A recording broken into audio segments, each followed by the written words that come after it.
Olá pessoal, agora a gente vai dar sequência ao nosso conteúdo fazendo exercícios. Esses exercícios são da apostila Eleva para terceiro curso, Química 3, apostila 1, capítulo 4. Esse capítulo é referente ao conteúdo de hidrocarbonetos normais. Vamos lá, o primeiro exercício que a gente vai fazer é o exercício do grupo dos conceituais, exercício número 3, ok? Bom, ele fala assim: o gás liquefeito de petróleo, GLP, é uma mistura de propano, C3H8, e butano, C4H10. Logo, esse gás é uma mistura de hidrocarbonetos da classe 2. Lembra que eu havia falado para vocês, quando a gente está trabalhando com hidrocarbonetos, o nome do composto nos ajuda a identificar a qual classe ele pertence. Então aqui, se a gente analisa o propano e o butano, eles têm em comum a terminação. Ambos terminam com ano, ok? Saber a terminação ajuda a gente a determinar a qual classe de compostos eles vão pertencer. No caso aqui, a gente fica com duas alternativas, simplesmente: alcanos e cicloalcanos. Por que eles não são de cadeias fechadas? Porque eles não têm a palavra ciclo no nome. Então, se eles fossem cicloalcanos, eles teriam que ter antes a palavra ciclo. No caso, como eles não têm, nos resta apenas classe dos alcanos, justamente pela mesma terminação. Então, aqui a gente tem alternativa A, ok? Agora a gente vai fazer o grupo dos contextualizados. O primeiro exercício, exercício número 1. Uma alternativa para os catalisadores de células a combustíveis são os polímeros condutores, que pertencem a uma classe de novos materiais com propriedades elétricas, magnéticas e ópticas. Esses polímeros são compostos formados por cadeias contendo ligações duplas conjugadas, que permitem o fluxo de elétrons. Assinale a alternativa na qual ambas as substâncias químicas apresentam ligações duplas conjugadas. Bom, nesse exercício a gente tem que analisar composto a composto. Se você perceber, ele repete em algumas alternativas o mesmo composto. Então vamos escolher aqui alguns para analisar. Vou começar analisando aqui o propano dieno. Bom, primeira coisa, que tipo de composto que ele quer? Um composto que tenha duplas conjugadas. O que é uma dupla conjugada? Vamos lembrar lá da aula de hidrocarbonetos. Duplas conjugadas são aquelas duplas em que eu tenho intercalado com elas uma ligação simples. Então, eu tenho uma ligação dupla, uma ligação simples e outra ligação dupla. Ou seja, para o nosso composto ter dupla conjugada, ele precisa ter mais que uma ligação dupla, certo? Isso se observa nesse composto aqui, no propano dieno. Só que qual que é o problema? Temos as duas duplas, né, de en, só que nós temos apenas 3 carbonos. Ou seja, não tem como essas duplas serem conjugadas no caso do propano dieno. Elas são acumuladas. Por quê? Eu tenho carbono, dupla, carbono, dupla, carbono. Não tem como intercalá-las. Ou seja, aqui eu tenho um dieno com duplas acumuladas e não conjugadas. Assim a gente já elimina duas alternativas A e B. Próximo composto para a gente analisar aqui, ciclopenteno. Bom, ciclopenteno, nós temos um hidrocarboneto de cadeia fechada com 5 carbonos. Só que ele tem apenas uma ligação dupla na sua estrutura. Com uma ligação dupla não tem como ter dupla conjugada. Assim a gente também elimina mais duas alternativas aqui, alternativas C e D. Restando para a gente, como alternativa correta, alternativa E, benzeno e metilbuta-1,3-dieno. Se a gente der uma olhada aqui nas estruturas dessas duas substâncias, a gente consegue perceber claramente as duplas conjugadas, no caso do benzeno, então a simples, dupla, simples, dupla, simples, e no caso do metilbuta-1,3-dieno. Você não precisa se preocupar nesse caso com esse metil aqui. O que nos interessa é na cadeia carbônica principal, que é essa daqui, nós temos 4 carbonos e as duplas intercaladas, ok? Então, 1,3-dieno, alternativa E. O próximo exercício que a gente vai fazer agora é o exercício número 3, também dos contextualizados. Além do impacto ambiental agudo advindo do derramamento de grandes quantidades de óleo em ambientes aquáticos, existem problemas a longo prazo associados à presença no óleo de algumas substâncias, como os hidrocarbonetos policíclicos aromáticos, mutagênicos e potencialmente carcinogênicos. Essas substâncias são muito estáveis no ambiente e podem ser encontradas por longo tempo no sedimento do fundo, porque gotículas de óleo, após absorção por material particulado em suspensão na água, sofrem processo de decantação. Um agente mutagênico, com as características estruturais citadas no texto, apresenta a seguinte fórmula. Bom, nesse exercício a gente vai ter que relacionar a descrição que ele faz no texto com a descrição de uma das substâncias aqui, certo? Qual a descrição que ele faz no texto? Ele fala que nós temos um composto que é um hidrocarboneto policíclico aromático. Vamos lá, então, analisando aqui qual que a gente consegue chegar na alternativa. Hidrocarbonetos, temos apenas carbono e hidrogênio. Ou seja, com essa informação a gente já consegue eliminar aqui uma das estruturas. No caso, é essa daqui que a gente já elimina. Por quê? Nela já tem um átomo de nitrogênio, fazendo com que não seja um hidrocarboneto. Já podemos eliminá-la. Próxima. Hidrocarbonetos policíclicos aromáticos. Então, nós temos mais de um ciclo e precisamos que seja uma cadeia aromática. Cadeia aromática, lembrando da nossa aula, é uma cadeia que contém anel benzeno. Das estruturas que restaram, apenas uma contém anéis benzeno, no caso que é uma cadeia policíclica, e é essa alternativa. Essas duas aqui já são eliminadas porque não são aromáticas, restando apenas a alternativa D, ok? Como alternativa correta. Vale lembrar aqui o que significa as palavras mutagênico e carcinogênico, ok? Uma substância mutagênica é capaz de reagir com as moléculas do nosso DNA, causando mutações no DNA, ok? E justamente por conta disso, é potencialmente carcinogênico, ou seja, cancerígeno. Pode gerar problemas mais graves de saúde ao ter contato com essas substâncias, tá certo? Próximo exercício para a gente fazer. Exercício contextualizado, número 11, ok? Considere as afirmações seguintes sobre hidrocarbonetos. Então, aqui a gente vai ter que analisar essas afirmações e ver quais delas estão corretas. Primeira afirmação.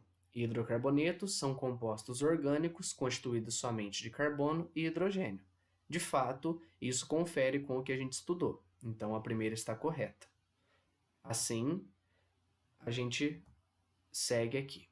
Segundo, são chamados de alcenos os hidrocarbonetos insaturados de cadeia linear. Atenção aqui. Insaturados é uma cadeia que contém dupla, mas também pode conter tripla. Então, quando eu digo que é um alceno, e por isso que apareceu aqui riscando, é porque, de fato, quando eu falo alceno, eu tenho somente uma dupla.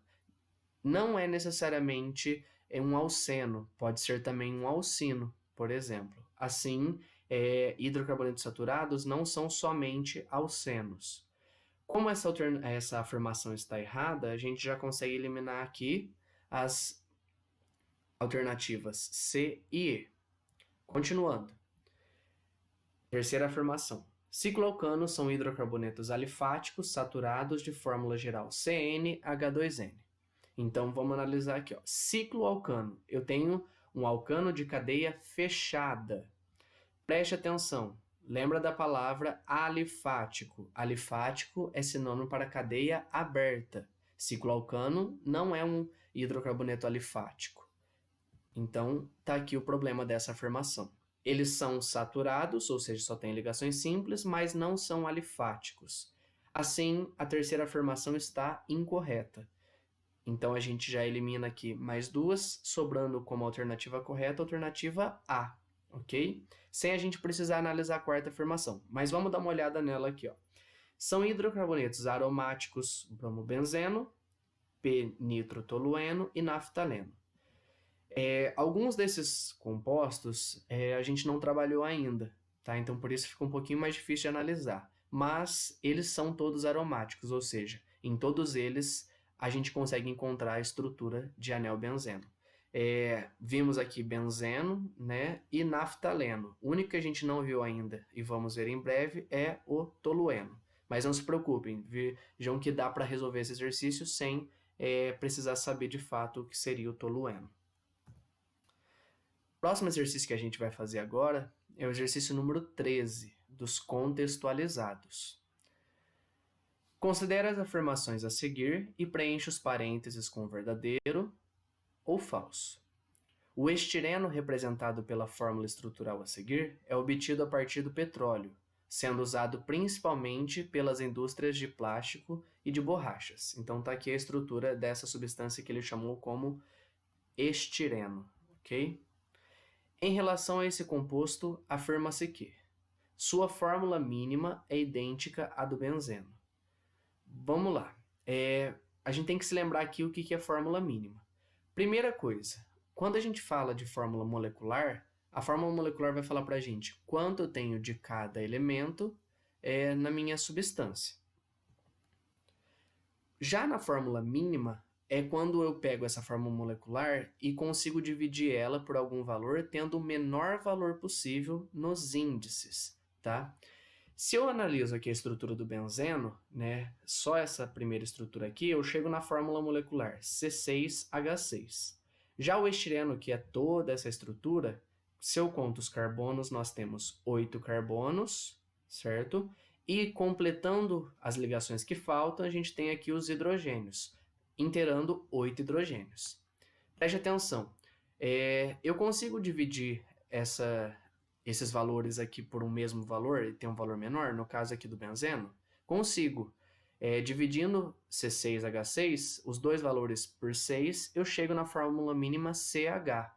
Já no estireno, dividindo por 8, eu também chego na fórmula mínima CH. Preste atenção.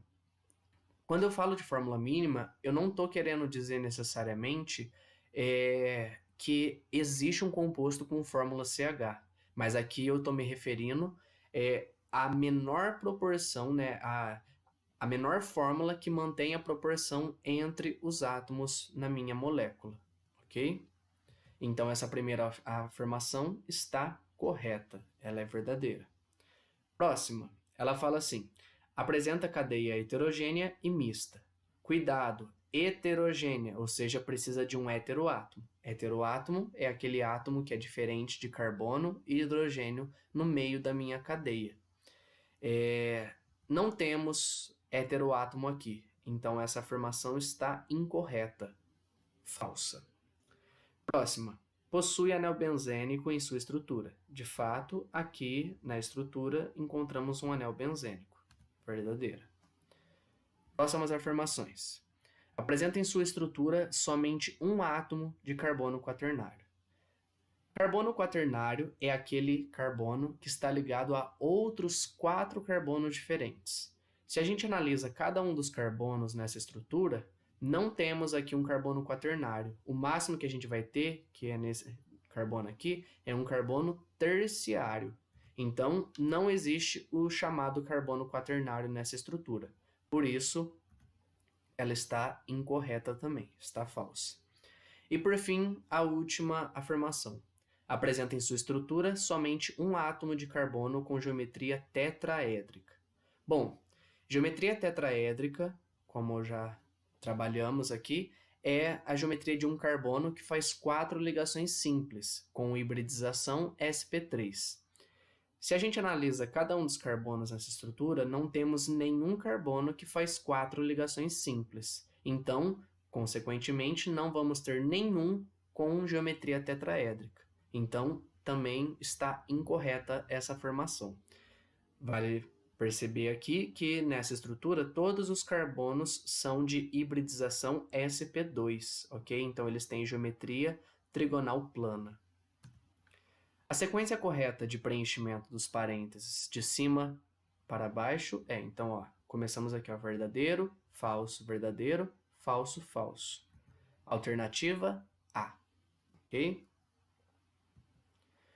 por fim, o último exercício que a gente vai fazer, referente a esse módulo, é o exercício de aprofundamento número 5, ok? A capacidade poluidora de um hidrocarboneto usado como combustível é determinada pela razão entre a energia liberada e a quantidade de CO2 formada em sua combustão completa. Quanto maior a razão, menor a capacidade poluidora. A tabela a seguir apresenta a entalpia padrão de combustão de 4 hidrocarbonetos. Então ele deu aqui para a gente algumas informações e fala: a partir da tabela, o hidrocarboneto com menor capacidade poluidora é... Primeira coisa que a gente tem que se atentar aqui, o exercício traz um conceito novo para a gente. Você não precisaria saber o que é capacidade poluidora, mas ele descreve, e isso é importante. Então ele fala aqui, que a capacidade poluidora é determinada pela razão significa divisão, entre a energia liberada e a quantidade de CO2 formada em sua combustão completa. Primeira coisa, energia liberada está aqui na tabela. Lembra que a entalpia padrão de combustão é a energia liberada para 1 mol desses compostos. Já está o valor prontinho aqui. Agora, a informação que a gente precisa saber é, de fato, quanto de gás carbônico é formado na combustão completa. Preste atenção. Nesse exercício, você não precisaria montar as equações de combustão completa aqui. Mais para frente, quando a gente for estudar reação orgânica, vamos trabalhar também reações de combustão.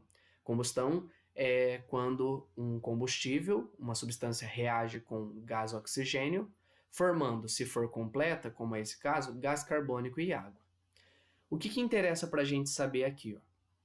Interessa para a gente saber que quanto maior a razão, menor a capacidade poluidora. Então tá aqui para a gente poder calcular isso daqui. Interessa para a gente perceber que 1 mol de carbono vai gerar 1 mol de gás carbônico. Ou seja, para cada átomo de carbono no meu combustível, eu vou ter 1 átomo de carbono no meu gás carbônico.